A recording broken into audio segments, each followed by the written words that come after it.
الشيطان الرجيم بسم الله الرحمن الرحيم.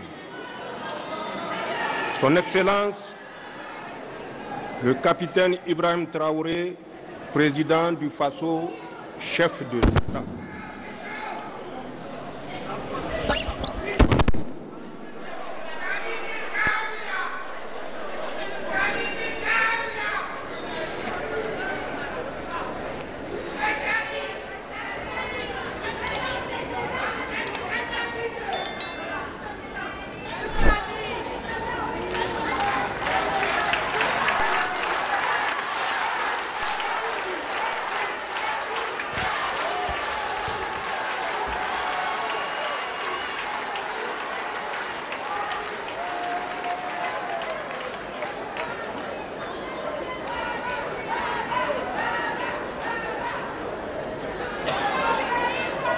Bismillahirrahmanirrahim.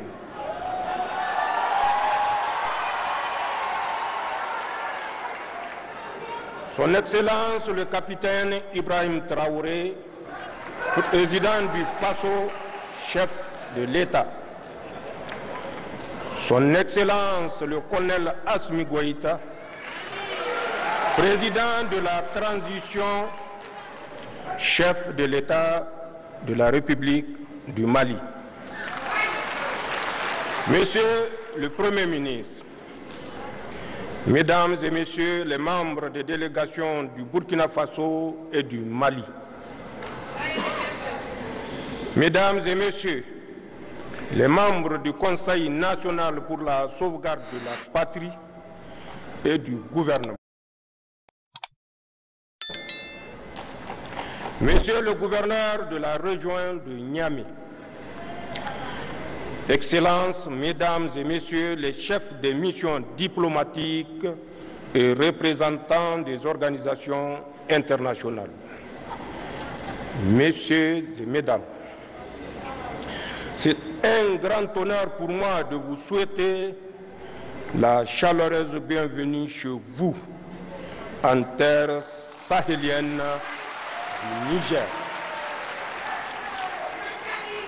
L'événement qui nous réunit est solennel et historique en ce qu'il constitue une étape importante dans la consolidation des liens séculaires, géographiques et culturels qui unissent nos peuples.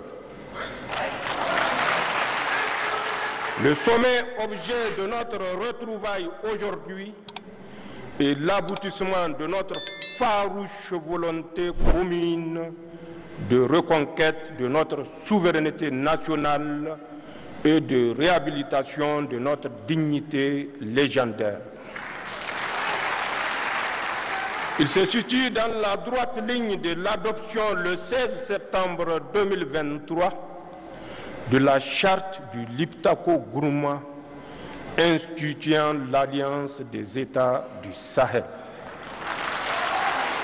Mesdames et Messieurs, l'approbation formelle du traité portant création de la Confédération Alliance des États du Sahel, AES, consacrera ainsi l'aboutissement des aspirations de nos populations à sceller sur le socle de notre espace sahélien une union d'États partageant les mêmes défis et les mêmes ambitions, en un mot, le même destin.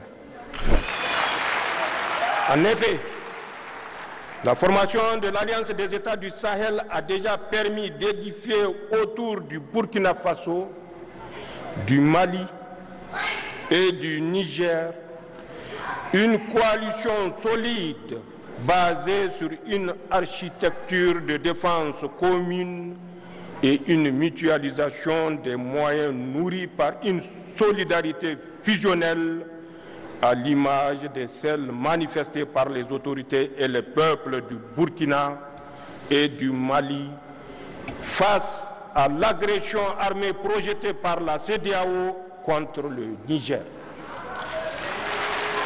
La constitution de ce front a dissuadé les velléités de déstabilisation de notre pays et je tiens à réitérer mon sentiment de profonde gratitude à l'endroit de mes frères Ibrahim Traoré et Assimi Goïta pour cette preuve manifeste de solidarité agissante.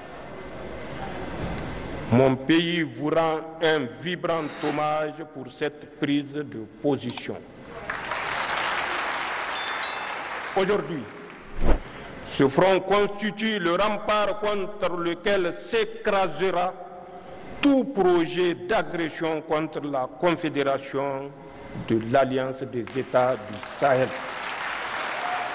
À cet égard, il me plaît de constater que le volet défense-sécurité de l'Alliance des États du Sahel connaît déjà des avancées significatives avec la mise en place de la force conjointe des États du Sahel.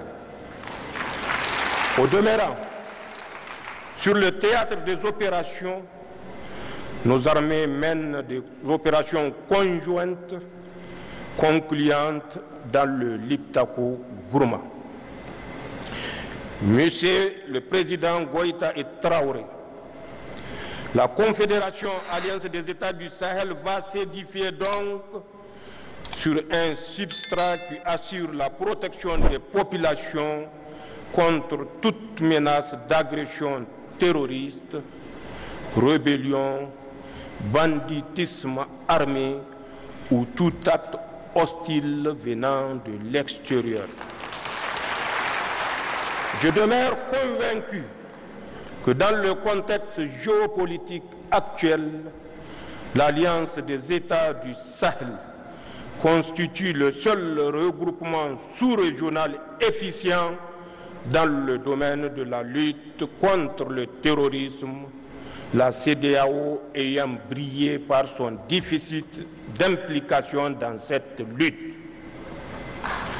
De ce fait, l'Alliance des États du Sahel seule nous permet de faire face aux menaces terroristes comme aucune autre structure régionale ou internationale ne l'a fait auparavant.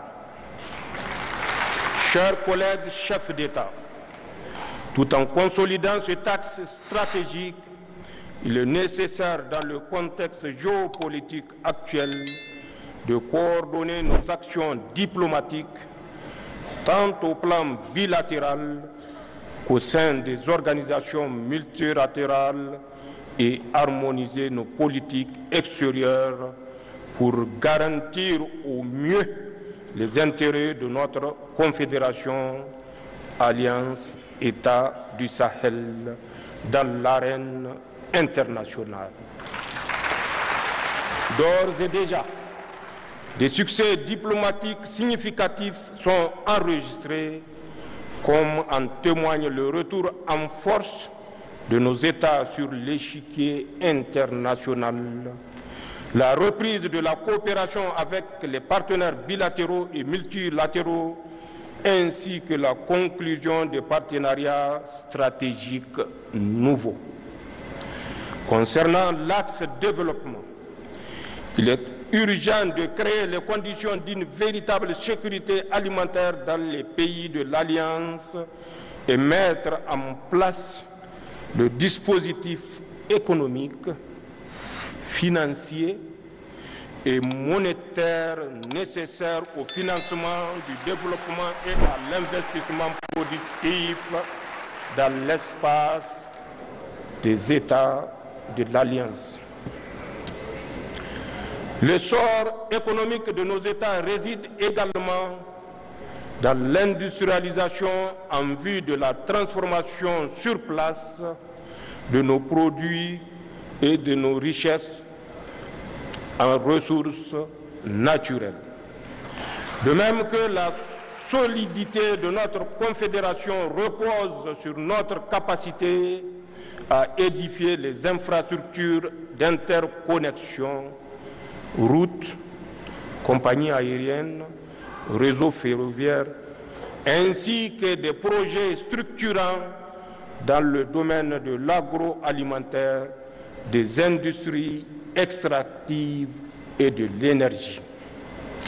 Dans cette marche, nos populations sont en avance sur les États.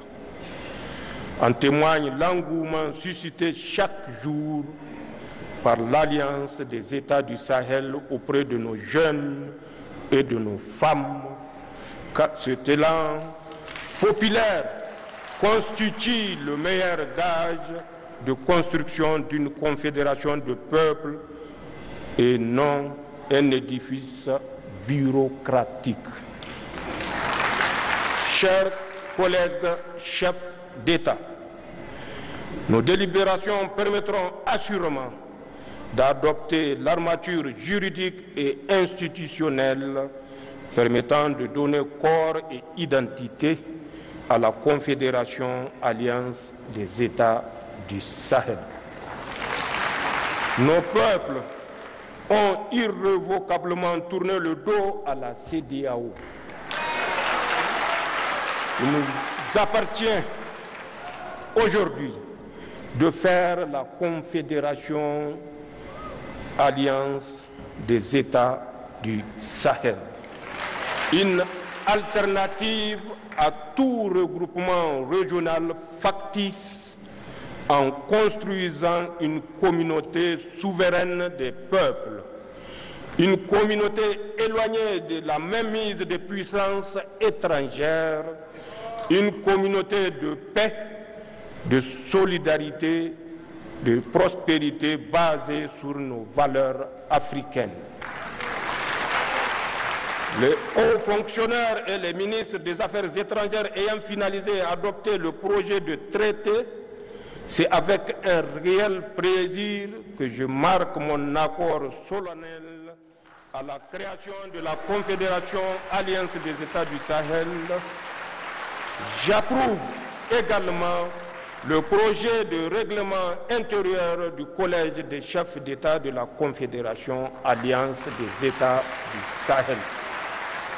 Le Niger, par ma voix, s'engage à œuvrer inlassablement à la bonne marche de notre Confédération.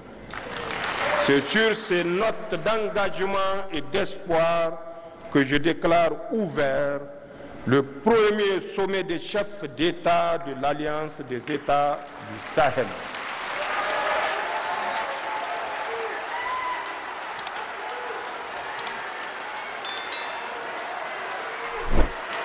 Vive l'Alliance des États du Sahel, vive l'Afrique libérée, je vous remercie.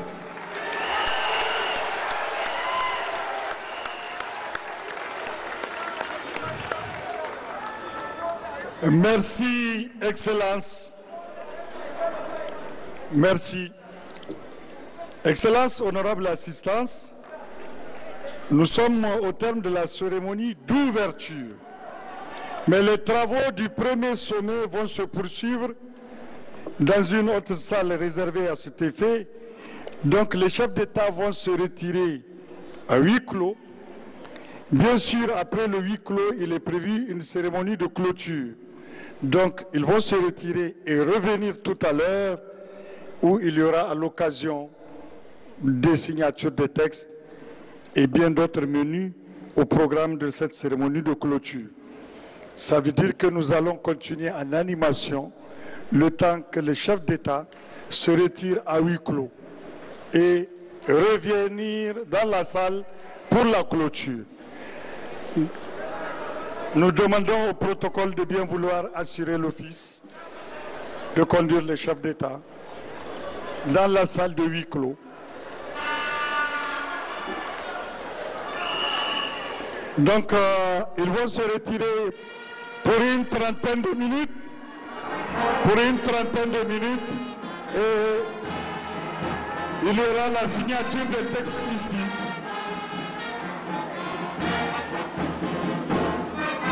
Les chefs d'État vont se retirer pour 30 minutes. Il y aura la signature des textes tout à l'heure.